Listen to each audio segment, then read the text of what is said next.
Welcome to our greatest American art form. The mixtape.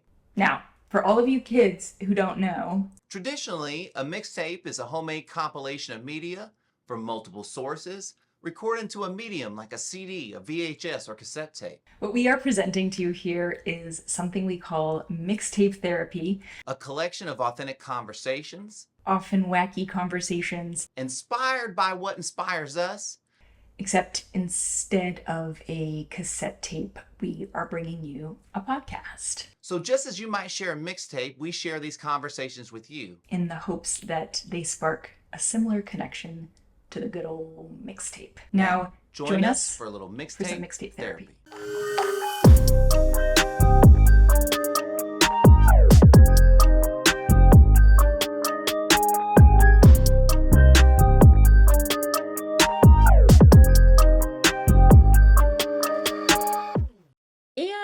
Let's get into the topic of today's video, shall we?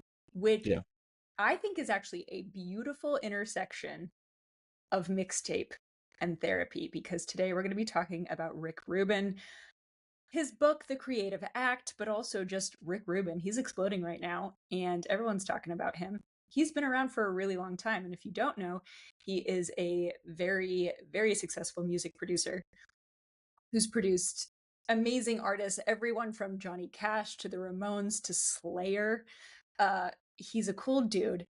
And more importantly, for the sake of today's episode, he is talking about what it means to be creative, how the hell you go about being creative, what is required for you to create. And Scottie Scottie's going to be the victim here because Scottie has been doing art. His art is podcasting. Would you say, Scottie? Yeah, I mean, I've been doing art since I was a kid. I've always done a form of art. I've always done creative stuff like this. And so this is probably, it might be a surprise at the height that it's gone, like how long I've been doing this and what I've been doing, but it's probably not a surprise to people that I would do things like this. Not at all. Yes. And I mean, Scottie, you and I are simpatico in that way, in that I have also been a creative little being ever since I came out the womb. I used to be in the film industry kind of before becoming a therapist. Creativity is definitely my passion as well.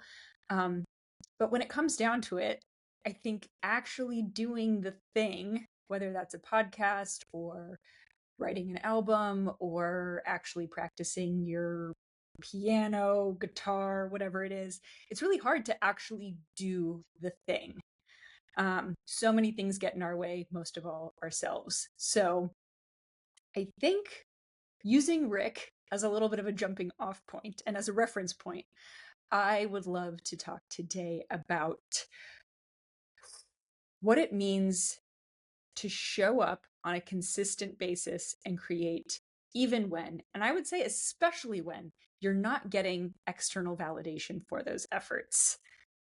That's my soft pitch, Scottie. We haven't really talked about this before, but I don't know. I feel like you are going to dig this conversation and be able to speak to some of it. Before I pass it off to Scottie, I'm going to admit something. Are you ready? I'm ready. Okay, here's my confession. If you have listened to any prior episodes of Mixtape Therapy, you have heard me awkwardly and self-consciously pitch my YouTube channel. Pretty much every time I will talk to you about, I'll talk to Scottie and you, the audience, about how you should check out my YouTube channel that has like 5 videos uploaded that I then stopped posting to. Now, you might think, well, that's okay, Hannah. You know, YouTube channels are hard. It's your first one. The thing is, this is my 4th YouTube channel. My 4th. I have had 3 prior YouTube channels before this. We could really psychoanalyze that, and maybe we shall. But suffice it to say, I love the medium of video. I really love YouTube as a platform. It's weird to be so passionate about a social media platform, but I am a huge, huge YouTube stan, as the kids say, because to me it feels a little bit healthier to the brain than like a Instagram or a TikTok. I love long form content, and I love the idea that you can start listening to pretty much any person, some ordinary person talking about their life or talking about something they're passionate about. And I don't know, I'm obsessed with YouTube. I'm a huge fan of it. I want to create on that platform more. And this is my fourth attempt, because at the end of the day, showing up and making art, let's just call it art, when no one cares except for you, is really hard. And as I have come to believe, and as Rick Rubin has vouched for as well, that's the only kind of art you should be making, is the kind that is just for you. And if other people like it, great. If they don't, great. It's not about what other people have to say about it. It is about the creative act itself. So, Scottie, your reactions, please. What do you think? I'm going to take myself off the hot seat. So when we decided that we were going to do this podcast, I kind of dove I mean, I'm very familiar with Rick Rubin before this, and I was very familiar with some of the things he does and his philosophy before this. I had not read the book. And so I kind of went in a dive, and Hannah sent a couple of podcasts he was on. They was talking about the book. I researched a couple of podcasts that I wanted to listen to and just to hear what he said about the book. And I don't know if this is going to sound kind of like cocky, like he didn't say anything that like I don't already believe or subscribe to or think, right? He confirmed a lot of my crazy thoughts that I'm like that I have about things, in the sense of like, is that the way like things really are? What one of the really big things he said is that we are all creators. Yeah. Right. We are all creators. We all create in a way. I've read that in many books. It's something that I subscribe to and coach to my clients, that we are creators, like that you were dropped in this creative world and we are creators. But I think that what people really miss is that creating isn't like, okay, like I'm going to sit down and paint something. Creating can be like the way you drive to work. Yeah. Okay. So then now I'm creating my life all day long. And then my life becomes a lot more enjoyable because I feel like I have more control because I'm creating.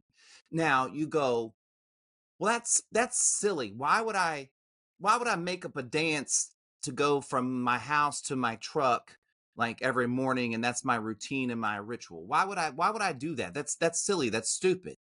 Yeah, but also like, what else are you doing?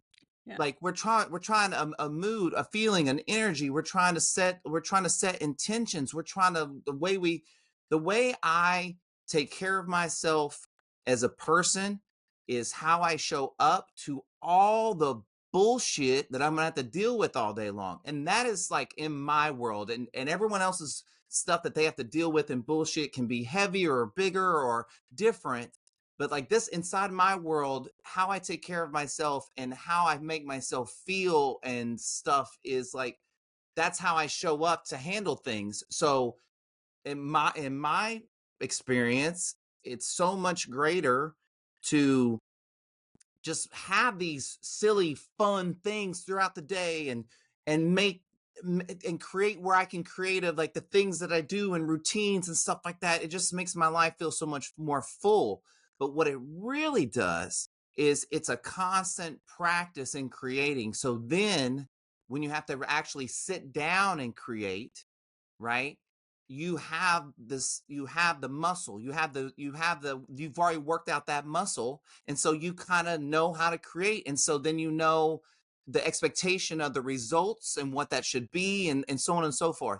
The last thing I'll say, that and this was in one of the podcasts that he was talking about. He was talking about working with a rapper, and that the rapper kept all these notebooks and he wrote all this stuff like all the time.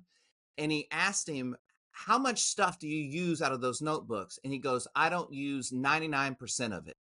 He goes, this is me like working out. This is me flexing my muscles so that when I have to be like when I have to come up with a lyric or do a thing, I have practiced that. And I was like, man, that is so awesome. I do a very similar thing. I write notes in my phone and I never go back and read them. I know I sometimes I do.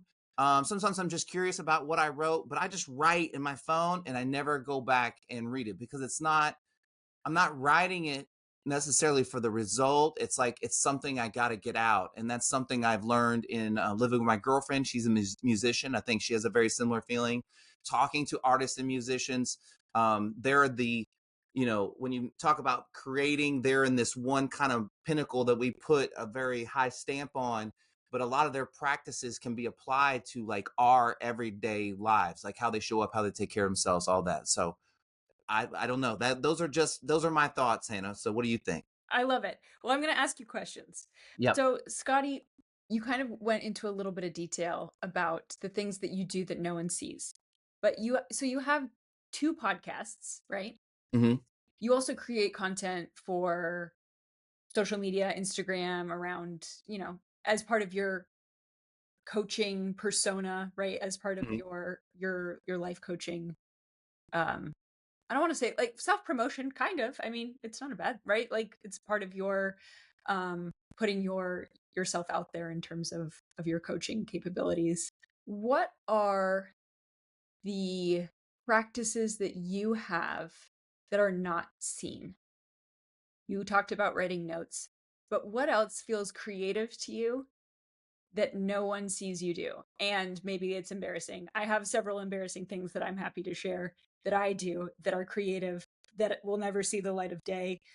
But because I think that's so interesting, right? When we talk about art and creativity, I love your point too. We think about like creating something masterful and impressive and something that will be seen by others, like a painting or like a finished song that we record or something, right? That's good, that's officially artistic, that's witnessed by other people, as opposed to the way that you walk from your house to your car, or the way that you drive to work, or these little moments that you have with yourself when no one is watching, which are, I would totally agree, very, very creative. In fact, maybe even more creative because they're just so authentic.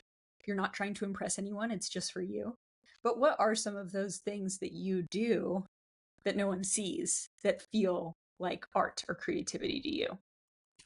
You know what's so funny is like while you were saying that, I was thinking that, like where I'm at in like my podcast, social media presence career, like the things that people don't see is the shit I put online. Like, I mean, it's like like there's nobody really watching it online either. Like, True, true. I have two YouTube channels, right? I have one for my podcast and then I have like a personal one and I just put stuff I want to. I create, that's where I really am super creative, where like I don't do, there's nothing on that YouTube page that's really for anything else but for just me being creative. Like, um, and nobody watches it. Like nobody watches it. And so what I realized is I went through these series of videos I was making. I did like these like questions for a while, and then I did like analyzing songs. It's what I called Mixtape Therapy, like kind of music edition, where I'd like analyze a song, similar to what me and Hannah do, but like on a really like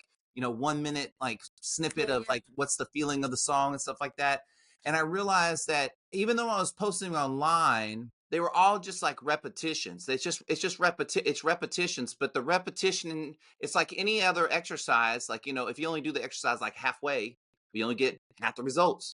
You know what I mean? Like you only work that muscle halfway. And so you have to go through the act of actually putting it online, having no one watch it, taking the joy out of that. You thought that this was going to be your viral, this is the one that's going to be the viral video, or however you look at that, and go, okay, so why am I creating this? Am I creating this for myself?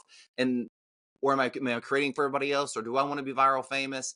And what I realized is like, if I'm going to be viral famous, or what if I'm going to have a video that takes off, or if I'm going to have a YouTube channel or whatever else it is, it needs to 100% be what I want to do, because if it's not, I'm not going to do it. And I think that the Mm. reason why some people, have 4 channels or don't finish a channel or a channel doesn't succeed is because of the reasons why they're doing it. Like, you Yeah, know what I mean? 100%. And even so, let me take that like a step further. When you see like some crazy social media channel or some crazy YouTube channel that has like thousands of views and all this stuff, and you're just like, how did that happen? Like, I feel like I'm giving great content or positive information, and this person's just talking about like soup cans or whatever else it is. The reason is that person talking about soup cans doesn't give two shits like whether you care about soup cans or not, because they would talk about them anyway. And Mm. that authenticity comes through, and that's why people like it. So, if you want to be a true creator in your life, you have to start doing the things for you because they matter to you. And in theory, they don't hurt anyone else. You know what I mean? So, don't make a YouTube channel that is hurtful to people. Make a YouTube channel that is a positive influence on the world, hopefully, right? That's authentic to you. And I think that, that has a chance to have way more success, in my opinion. Something I thought he said that was really, really great is that, like, he wrote the book as like this creative process, but it's really like it's a book about life. The book is about life and how you live life and how you view life and how you approach life. That's what the book is about, right? Mm. So that it gives you the space to be creative. And so, again, if you're not taking care of yourself, the way you show up is like how, like, people always say to me, how do you do all this stuff? Right. Mm. And I always tell them, well, I don't drink alcohol. I don't really watch TV, movies and things like that. Um, like, and then all my spare time, my me time is put into making art. So I'm either Mm. with my girlfriend, I'm either with my daughter, I'm either at work with a client, I'm either by myself working out or I'm making art. That's how I do it. So, but that's how I choose to spend my time. You know what I mean? I choose to spend my time making instead of, I call it creating instead of consuming. So Yeah. there are times where I consume, right? But that is so I can create. Like, like over the last handful of days, all I've been doing is like listening to podcasts with like Rick Rubin and reading this book. Right. And so like, but it's like it's inspired me to like I have all these ideas of things I want to change on my own personal podcast right now. Like moves I want to make, like how I want to grow it. And like it was feeling a little stagnant. And now it feels like it's gonna have another shape. And like that's really cool. But you don't feel those evolutions if you don't keep doing it. One like Yeah. it's not like I hit a road. I've hit hundreds of like blocks or like just like fuck it or like what am I doing or why am I doing this? I've had hundreds of them. You know what I mean? I Yeah. mean, some days I just wake up and I'm just like fuck it. I'm just like my podcast is recorded way ahead of time and I'm like I'm not even gonna do it and it's already recorded. Like that's how frustrated I get. And then something will Mm. happen that engages me and makes me feel creative and I'm like, that's why I'm doing it. That's it. And so then I just keep doing When it. you say when you say that you say you're not even gonna do it, as in, like, you don't even wanna post the podcast after you've already recorded it, kinda thing? Oh yeah, like I would just stop. Like Yeah. there's like 6 months of worth of reported podcast, it would never come out. And then when I would die, they would like find the hard drives and they go, oh my God, look at this uncut, unfound footage of Yes, yes, oh my gosh. Well, this brings me to another point that I think is important, and it's kinda to my point about the 4 YouTube channels, etcetera, which is, Glennon Doyle. She's my favorite. She's a podcaster and an author. She's kind of a writer first and foremost, and now she's known for her podcast. But viewers contact her and they say like, how do you not give up? How do you keep going?" And she goes, "Oh, I give up every day." She's like, "At least once a day, I give up, but then I start again." Like and I think that was really important for me to hear, and I hope it's important for other people to hear, because to Scottie's point, it's like I think that's part of it. I think you're like, fuck this. I don't want to do this. This sucks. I hate this. Why am I doing this? I think, to me anyway, that is part of creating. And I think we have so many projects. If you are a creative person, and that is everyone, that has the potential to be everyone. If you choose to embrace your identity as a creative person, you will give up a lot, I think. And by that, I mean you will start something that doesn't go anywhere. You'll start something and you'll be really into it, and then you will put it down and lose interest in it. Like, that's kind of part of it, right? It's not necessarily about the finished product. It's about like just showing up every day and overcoming the mental battle that is that is trying to create, especially when we get so in our heads. And I would love to hear what you think about this, Scottie. I feel like what gets in my way is the lack of external validation, or the perception that what I'm doing is stupid.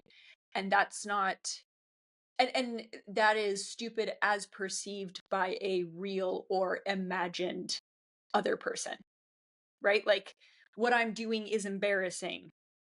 If someone saw this, they would think it was lame. If someone saw my YouTube video with 2 views, I would feel stupid. Like, I think most of the things that get in my way anyway have to do with how it might be perceived, even if it's not even really being perceived because no one's watching it. To Scottie's very real point, which is very real. If you have a YouTube channel, or, most podcasts, most YouTube channels, we talk about the successful ones, but a lot of them are really, really small and slow and don't have a huge audience.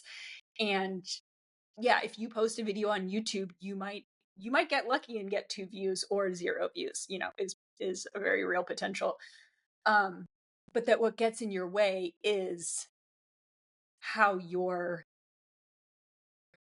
work and maybe its lack of success will be perceived by other people. But what do you think gets in your way, Scottie? Is it that? Is it a variation of that? Well, okay, you tell me. Yes. This said person we're talking about that is judging your shit Yes. is you. It's me, but It's it's no, no, my no, but it's your ego. yes.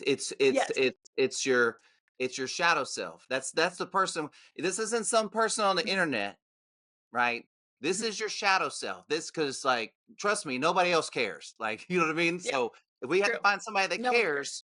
cares, it's your shadow self. And so, like, while you were talking, I was thinking, man, like, I don't think about any of that shit. Like, I don't think about any of that. I don't think about any of those things. But also, my ego has been severely checked by doing this stuff for so long. You know what I mean? Like, I'll give you a ego moment, right? There'll be Yep. somebody that, like, I'm an acquaintance with or know, and they start a YouTube channel too, and like their first video gets like 150 views. And I'm like, what the fuck? Yeah. Like, you know what I mean? Yeah. Like, wow, that's crazy. And then they post a couple more videos, and then they get, like, they're getting like 80 views and stuff like that. And, like, just for reference, like, I get videos that have 100 views, but it's like very rare and in between, right? Yep. Yep. And so I get upset in that moment, and then my thought always goes to, but let's see how that's going like 5 years from now. Yeah. Because, like, yes, you could, like, just you could hit it. I mean, like, that would Yep. be It's super possible. cool, and kudos to everyone that does it. But I think the more human experience, the more normal experience is what Hannah's saying, is like trying to make 4 channels and, like, trying to get one, just all that you're scrambling to do. That's more the human experience. And so, And you it have a taking little years. success. What's that? And it taking years, like years. Yeah, I mean, yeah, like, I've been doing this for like 5 years. You know what I mean? And Yeah. so I think at that moment I go, not that I'm in a competition or I want that person to lose or whatever, but I'm like, like, this is also my path, my journey. I don't want to do that podcast. That's not a podcast I want to do. That's Yeah. not a subject I want to talk about. That's not something I'm interested in. I'm doing what I'm interested in, and I'm the only person that should give a shit, or does give a shit about what I'm doing. And so Me getting caught up in how someone else becomes successful is just a waste of my fucking time, because it's taken away from me becoming successful, focusing on what I'm doing. You said something earlier, and I just want to come back to it real quick. You said if you want to be a creative person, okay? Let me rephrase that too. If you really want to start living your life, it would be in your best interest to tap into the creative part of yourself. You don't have to become a creative, but if you want your life to be better, tapping into that creative part of yourself is going to make your life better. So, like, you shouldn't want to become a creative. You should want to become a complete human. You should want to become a complete person, because we were all put here to create on some small level. You know what I mean? Yes, yes. I so agree with that, Scotty. And I wonder if it's because I feel biased because I do identify as a creative. But when it comes to working with my clients as a therapist, I am often for people in particular who are feeling lost and or very depressed to tap into what they loved as a little kid, um, on many levels, right? But I think the level that I am, or what I am getting at when I ask people to tell me what they liked as a kid and all of that, is first of all, I think we are our truest selves when we're little because we don't have an ego. I mean, we do a little, we have an ego, but we don't have self consciousness yet. We're not concerned with how other people view us prior to the age of like, I don't know, 8, 7, like maybe a little bit older or younger, depending on the person. But we don't feel a whole lot of like, what did people think about me when we're 6 years old, right? So we're just living our best life, truly. Like we really are just doing the things that bring us genuine joy. And we're not concerned with how it looks. And I personally think, I don't know that many children, but I think most children are very, very creative. They're incredibly imaginative. All their games have to do with the imagination. They're making something fun out of sticks. Like I mean, like as kids, we are totally creatives. Like, I don't know. I think undoubtedly we are. And we're following our bliss. Like we're doing the things that we genuinely love. And I don't think that little person goes away when we get older. It just gets kind of buried in the layers of life and adulthood and responsibility.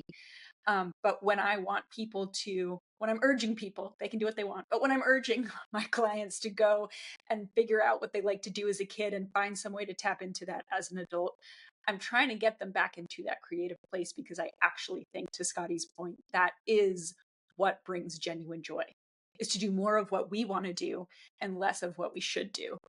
And yeah, that's I Uh, think that is the key to happiness, but I'm very biased as a kind of creative person. well, okay, look. So, as a person that does know a child, I know one. Yes. Um, it's been nothing short. And I let me say this. I think this is just because of my age and perspective and timing. I don't think that it's unfortunate that probably everyone doesn't get a chance to appreciate their children on a very deep level like this. But I also think if I'd been 20 with my head cut off, running around, like, I wouldn't have this angle, right? Yeah. Um, but it's so amazing just to talk to her, and just ask questions. And we go places and she asks me questions and we point things out and she points out obvious things that, like, is like kind of social faux pas. You know what I mean? Like, like, why is that, like, she'll say things like, why is that lady's booty so big? And I'm like, ooh, you know what I mean? Like, you can't say that out loud. But like, she Amazing. just she just wants to know. Like, she's not trying to be rude, and her curiosity and why she colors the things she colors and what she wants me to do and all that stuff and how we interact. Like, it just made me really realize that, like, I can just go take a 2-hour walk with her in the woods, and we can fill that time with just like conversation and interaction. It doesn't cost us anything, and I just feel so alive. I'm Mm. looking at things differently because of the way she's pointing them out and stuff like that. And so then it just makes me go out, and, like, if I go on a walk by myself, Maybe this time I don't put my headphones in, or maybe this time I'm going like, hey, I'm gonna be really just aware of what's around me or whatever. And then that turns into gratefulness. And then a lot of that grateful attitude turns into wanting to be more creative, to share. And like, it's just like really good, like kind of cycle that happens. But you have to kind of get yourself into that mind frame and it's cycle. I'm lucky that she gets me into that. I'm lucky that my life is now kind of already, my podcast has helped do that. And it's just unfortunate that a lot of people never experience because they think it has to be something. It has to, I don't know what the something is. You know what I mean? It's the something in your head, whatever it has to be. But whatever that has to be is either so unattainable or unrealistic or not even worth shooting for, or I don't have time or whatever that they don't even try. And that is unfortunate because I think that I just think there is a time to consume, but you're always going to feel better after that consumption, especially if it's towards a creative outlet to create out of that, right? So, like YouTube University, I watch a lot of documentaries, I listen to a lot of podcasts, I watch a lot of how to do's on YouTube. Like, I don't consider those negative things. Binge watching a show where is I've done it before and I would do it again.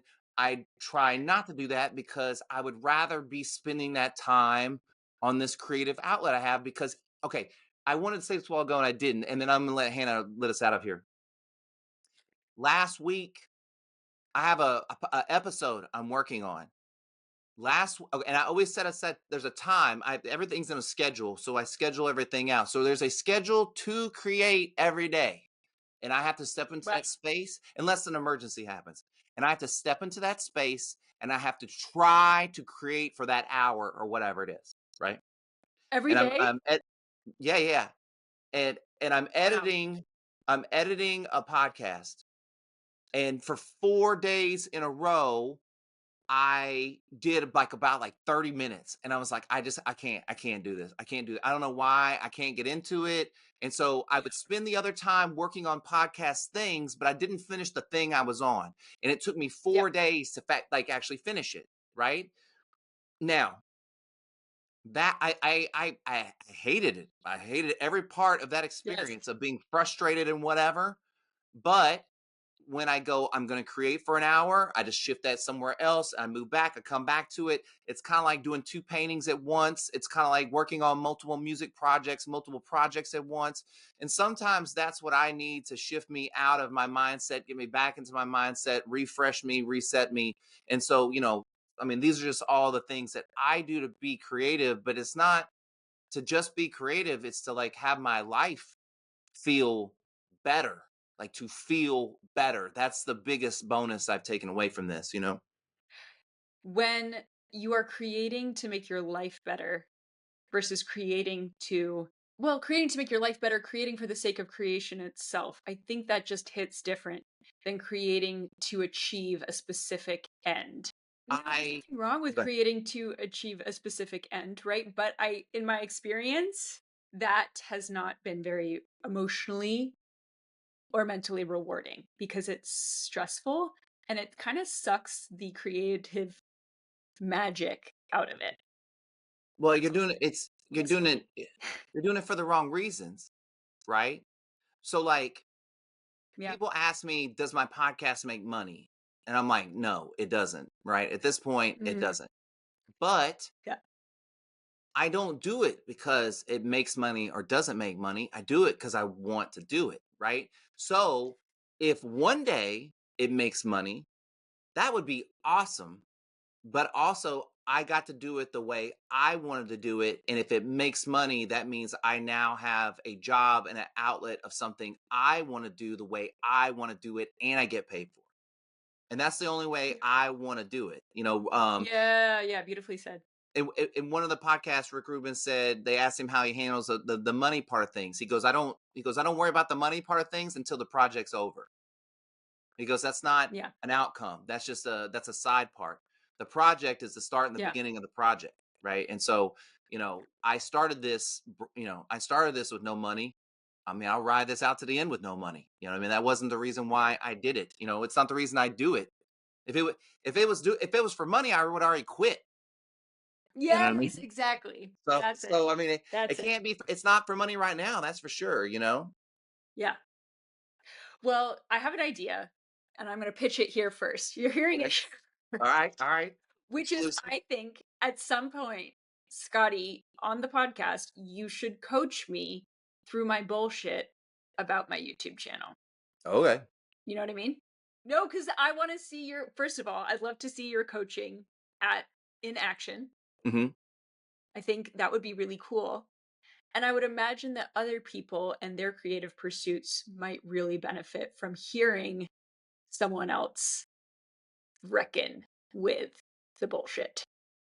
Yeah. I'm just gonna put that out there. Hey, I'm in. This is what I do. So I'm up for the challenge. You know what I mean? Will it feel like work to you though, Scottie? Is it gonna feel boring? No, no. I love talking about. I actually love talking about this stuff because I love. You know what I really like? I like to see the broken reality on people's faces when they realize that like everything that they've been thinking, I don't want to say isn't true, but like that their mindset was just wrong.